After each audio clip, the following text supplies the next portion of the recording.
একই ভাষা, একই সংস্কৃতি, একই ইতিহাস, তবুও কেন এত আলাদা ভারত ও বাংলাদেশ? একটা দেশ যেখানে বিশ্বের অন্যতম শক্তিশালী এবং অন্য একটা দেশ সব থেকে পিছিয়ে। এই দুই দেশের গর্ব, কষ্ট আর কিছু এমন লুকোনো রহস্য যেটা অনেকেই জানে না।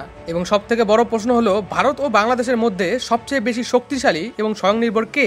আর যদি ভবিষ্যতে কখনো দুটি দেশের লড়াই হয়ে যায় তাহলে জিতবে কে? একটা সময় ছিল যখন ভারত ও বাংলাদেশ একটা দেশই ছিল, একই ব্রিটিশ শাসন, একই অত্যাচার, একই আন্দোলন এবং একই স্বাধীনতার স্বপ্ন। কিন্তু 1947 সালে ভারত স্বাধীন হয় এবং ভারতের বুক থেকে ছিঁড়ে গিয়ে জন্ম হয় পাকিস্তানের। বাংলাদেশ বলতে তখনও কোনো দেশ ছিল না। ধর্মের নামে দেশ ভাগ হলো দুই টুকরোতে, একদিকে ভারত, অন্যদিকে পাকিস্তান। কিন্তু পাকিস্তান ছিল এক দেশ নয়, বরং দুই দিকে। পূর্ব পাকিস্তান, যা বর্তমান বাংলাদেশ, আর পশ্চিম পাকিস্তান অর্থাৎ পাকিস্তান। ম্যাপের মধ্যে সেই বিভাজন খুব সহজ মনে হলেও বাস্তবে তার দাম দিয়েছিল রক্তে। কোটি কোটি মানুষ বাড়িঘর হারায়, পরিবার ছিন্নভিন্ন হয়, হাজারো নারী হারায় তাদের মর্যাদা। পূর্ব পাকিস্তান ছিল মূলত বাঙালিদের অঞ্চল, তাদের ভাষা বাংলা, তাদের সংস্কৃতি ভারতীয়। কিন্তু শাসন চলতো পশ্চিম পাকিস্তান থেকে, যেখানে উর্দুভাষী শাসকরা পূর্ব বাংলাকে দেখত শুধু প্রদেশ হিসেবে। তাই স্বাধীনতা পাওয়ার পর থেকেই শুরু হয় পূর্ব বাংলার উপর অবিচার। রাজধানী ইসলামাবাদে হয় সব বড় অফিস, শিক্ষা, সেনাবাহিনী, মিডিয়া, সমস্ত কিছু পশ্চিম পাকিস্তানের হাতে। অথচ জনগণ, কৃষক, শ্রমিক সবই ছিল পূর্বে। এই অবিচার, ভেদাভেদ, অন্যায়, অবহেলা ফলে রাগ জমতে থাকে বাঙালিদের মনে। 1948 সালে পাকিস্তান সরকার ঘোষণা করলো উর্দু হবে দেশের একমাত্র রাষ্ট্রভাষা। কিন্তু তখন পুরো পূর্ব পাকিস্তান গর্জে ওঠে। এই বাঙালিদের কথা হলো, না, আমাদের ভাষা বাংলা, আমরা বাংলায় কথা বলবো। চলতে শুরু হয় নানান আন্দোলন। এরপর 1952 সালের 21শে ফেব্রুয়ারি ঢাকায় ছাত্ররা আন্দোলনে যোগ দেয়, যার ফলে এই আন্দোলনকে থামানোর জন্য গুলি চালানো হয় ছাত্রদের উপর। এবং সেই গুলিতেই প্রাণ হারায় সালাম, বরকত, রফিক, জব্বার এর মতন আন্দোলনকারীরা। একটা ভাষার যার জন্য মানুষ জীবন দিল, কারণ তারা জানতো ভাষাই তাদের অস্তিত্ব।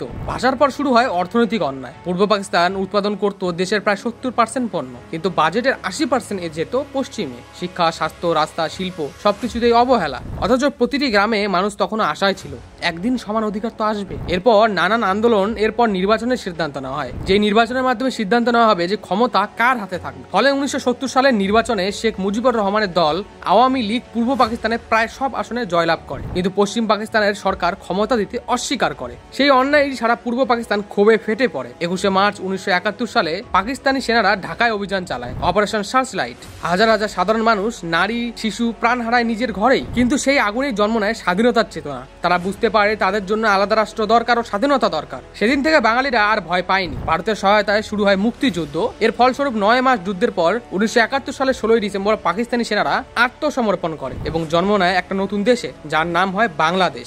লাখো প্রাণের বিনিময়ে অর্জিত এই মাটির নামেই অর্থই ছিল স্বাধীনতা। 1971 সালে বাংলাদেশ পেল নিজের পতাকা, নিজের নাম এবং নিজের স্বাধীনতা। কিন্তু যুদ্ধ শেষ হলেও বাস্তবতার যুদ্ধ তখনও বাকি। একদিকে ভারত এগোচ্ছে শিল্প, শিক্ষা, বিজ্ঞান আর প্রযুক্তির পথে, আর অন্যদিকে বাংলাদেশ লড়ছে টিকে থাকার জন্য, খাদ্য, কাজ আর স্থিতিশীলতার জন্য। যুদ্ধ শেষ হওয়ার পর বাংলাদেশ ছিল একেবারে ধ্বংসস্তূপ। অর্থনীতি ভেঙে পড়েছিল, কৃষিক্ষেত্র নষ্ট, কোটি কোটি মানুষরা গৃহহারা। শেখ মুজিবুর রহমান তখন বলেছিলেন, আমি আমার দেশের মানুষকে দুটো জিনিস দেব, সেটা হচ্ছে ভাত আর স্বাধীনতা। কিন্তু স্বাধীনতা অর্জন করা যতটা কঠিন, সেই স্বাধীনতাটাকে ধরে রাখা আরো বেশি কঠিন। প্রশাসন দুর্বল ছিল, বৈদেশিক সাহায্যের উপর নির্ভরশীলতা বেশি ছিল। এদিকে ভারত তখন নতুন পথে হাঁটছে। 1971 সালের পর ভারতের আত্মবিশ্বাস বেড়ে গিয়েছিল। ইন্দিরা গান্ধী আন্তর্জাতিকভাবে শক্তিশালী নেতা হিসেবে উঠে আসেন। বিজ্ঞান, প্রতিরক্ষা আর অর্থনীতিতে ভারত ধীরে ধীরে নিজের জায়গা তৈরি করে নিয়েছিল। ভারত তখন বলছে, আমরা নিজেদের পায়ে দাঁড়াবো, আমরা বিদেশের উপর নির্ভর করব না। কিন্তু এর মানে এই নয় যে ভারতের সমস্যা ছিল না।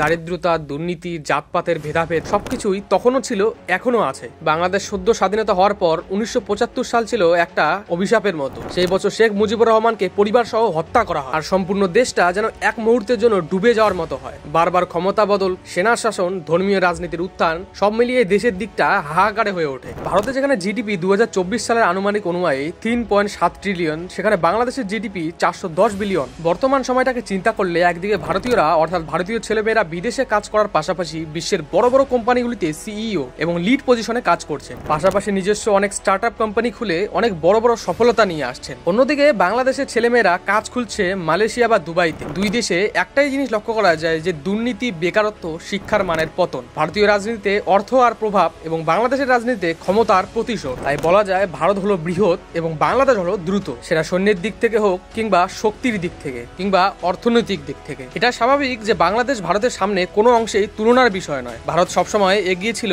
এবং এগিয়ে আছে। বাংলাদেশ যতটাই এগুক না কেন ভারতের সমতুল্য হওয়াটা খুবই কঠিন। বিশেষ করে ইন্ডিয়ান আর্মি এবং অনেক ধরনের ইন্টেলিজেন্সি এত বড় বড় বিষয় বাংলাদেশের মতন দেশে কোনোভাবেই নেই। ভারতের প্রতি হিংসে বা অন্যরকম মানসিকতা না রেখে, প্রতিদ্বন্দ্বিতা না রেখে এবং সহযোগিতা ও বন্ধুত্বপূর্ণ মানসিকতা যদি বাংলাদেশ রাখে তবে বাংলাদেশও সাহায্য পাবে এবং এগোবে। বিশ্ব রাজনীতি বদলাচ্ছে, চীন দক্ষিণ এশিয়া নিজের প্রভাব বাড়াচ্ছে। ভারত আর বাংলাদেশ এই দুই দেশের মধ্যেই সেই চাপ। প্রশ্ন হলো বাংলাদেশ কি চীনের দিকে যাবে নাকি ভারতের সাহায্যে ভুলে অমানবিক সিদ্ধান্ত নেবে? আসলে যার নেতৃত্ব দূরদৃষ্টি রাখবে সেই জিতবে। ভারত যদি তার প্রতিবেশীকে কেবল ছোট ভাই না ভেবে সমান অংশীদার ভাবে আর বাংলাদেশ যদি নিজের সিদ্ধান্তে আত্মবিশ্বাসী থাকে তাহলে দুই দেশের ভবিষ্যৎ হতে পারে দক্ষিণ এশিয়ার সেরা উদাহরণ। সীমান্ত আছে, রাজনীতি আছে, পার্থক্য আছে, কিন্তু এই দুই দেশ আসলে এক ইতিহাস, এক নদী, এক ভাষা এবং এক সংস্কৃতির সন্তান। যুদ্ধের সময় আমরা একসাথে লড়েছিলাম, আজ এই সময়ও কি আমরা শান্তিতে থাকতে পারবো না? যদি বাংলাদেশ ভারতের অবদান ভুলে গিয়ে ভারতের সঙ্গে অন্য ধরনের ব্যবহার শুরু করে দেয় তাহলে ভারতের পক্ষে এবং ভারতের জনগণের পক্ষে বাংলাদেশের এই আচরণ